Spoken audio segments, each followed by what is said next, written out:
Greetings, friends, and welcome to the woods. This is a very strange day.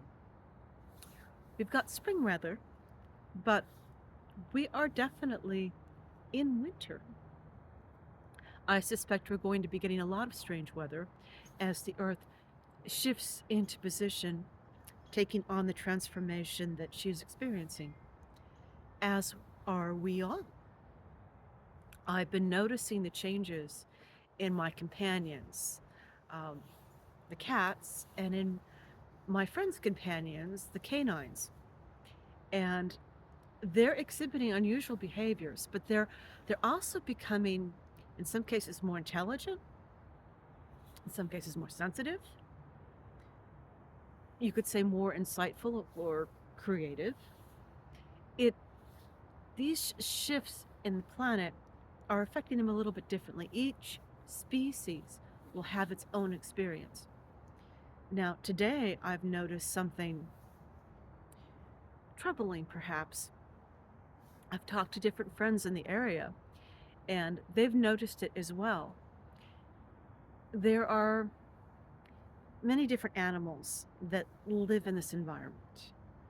Uh, Everything from skunks to chipmunks to um, fox and coyote. Some of them have handled the transitions that the planet is undergoing very, very well, and others seem to be changing, or perhaps they're struggling. This time of year, when I look up into the tall trees, of which we have many, there's no leaves to obscure the squirrel's nest. We usually have a dozen, sometimes more.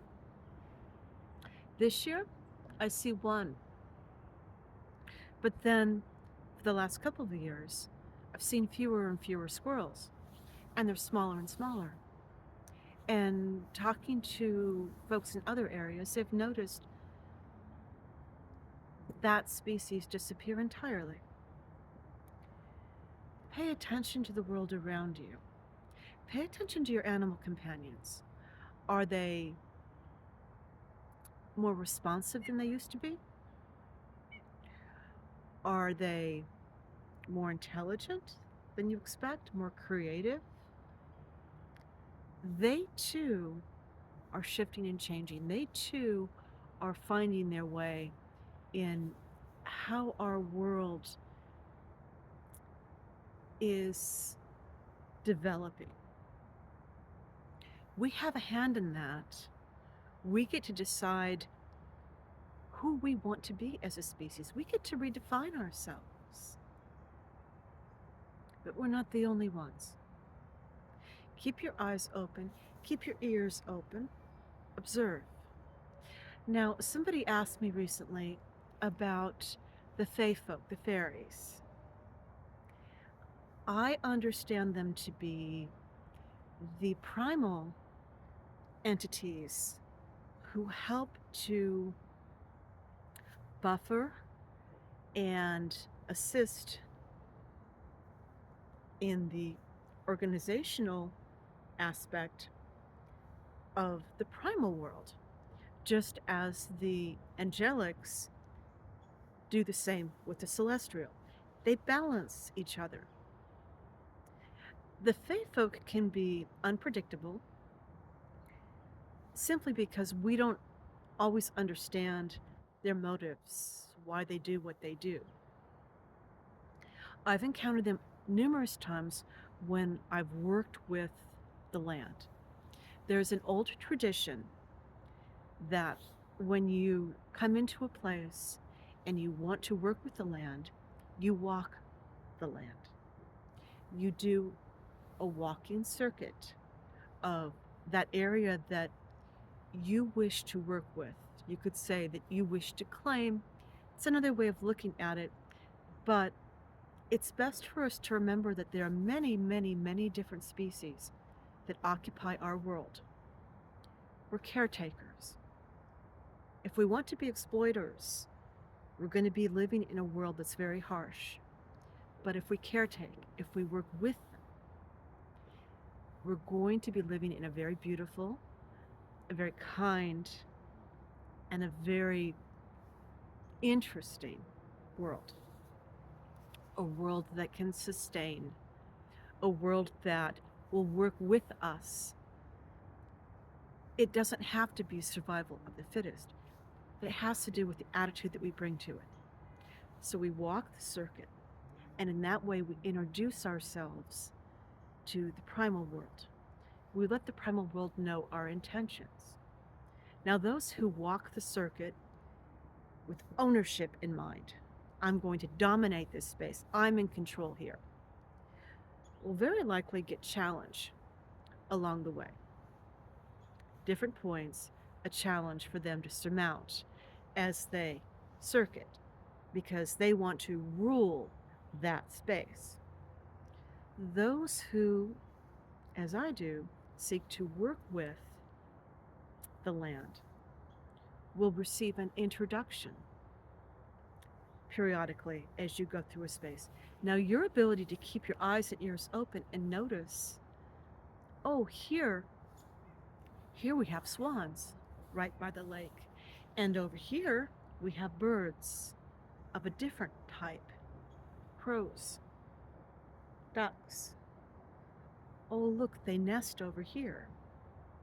And over here, we have field mice. You will sense them. If you open yourselves up to the primal world and you invite them, and your intention is pure, your intention is to work with them, you will notice them. They will introduce themselves to you. And the Feyfolk are those who keep order between the different tribes. So you may have one that's all about the lake, a Naiad. She's all about water. She may look like a mermaid. On your spiritual sight, your astral perception, you may notice a little fairy, maybe not so little, that works with the frogs. So she may have the feet of a frog or the head of a frog. And then she'll have other body parts that will look like other various critters that live there. Or if they like to interact with humans, they may have a human semblance. But they're taking energy from different critters, and sometimes from plants that they work with, that they're connected to, and it becomes a part of them. So when we see them, they're kind of a mashup of different forms, but often very beautiful. And they can move through the dimensions. They can move down to where we can perceive them. And they'll take on a more solid, a more complete form where you can actually discern, oh, kind of looks like a fox.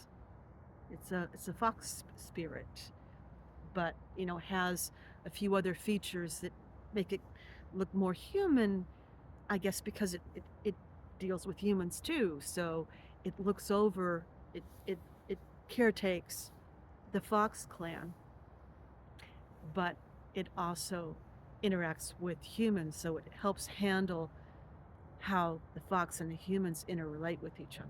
And they work subtly in the background to influence the different species that they seek to protect. And as they raise their vibration, as they move out of communicating with you, you'll see them become less distinct, and the energy will appear to disperse. They're still there, but not within your vibratory range. There are artists, and I've forgotten their name, I'll have to put it down in the comments, who have gone out into the wilds and meditated and have been able to see and thus draw pictures of the different Feyfolk they've seen. Different parts of the world, these people, creatures, entities, will take on a different look. And two, that has a lot to do with who they're interacting with. They will often take on more the look of those that they're working with. Just some thoughts on the wilds and what to expect if you decide to commune with them, to commune with it in a more complete fashion. And we'll talk more on the Feyfolk because I suspect as we are moving up, we're going to be seeing them more and more. Those of us who choose to work with the organic natural world, those who choose to work with the cyber world, um, that's just going to diminish and disappear. They're going to go into more of a mechanistic cyber world, which doesn't have the same. It'll have a semblance of nature, but not the substance. They're being removed from the natural world.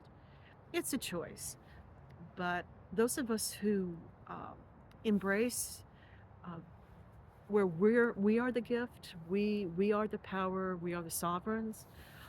For us, moving into the natural world, it's all a part of what comes next.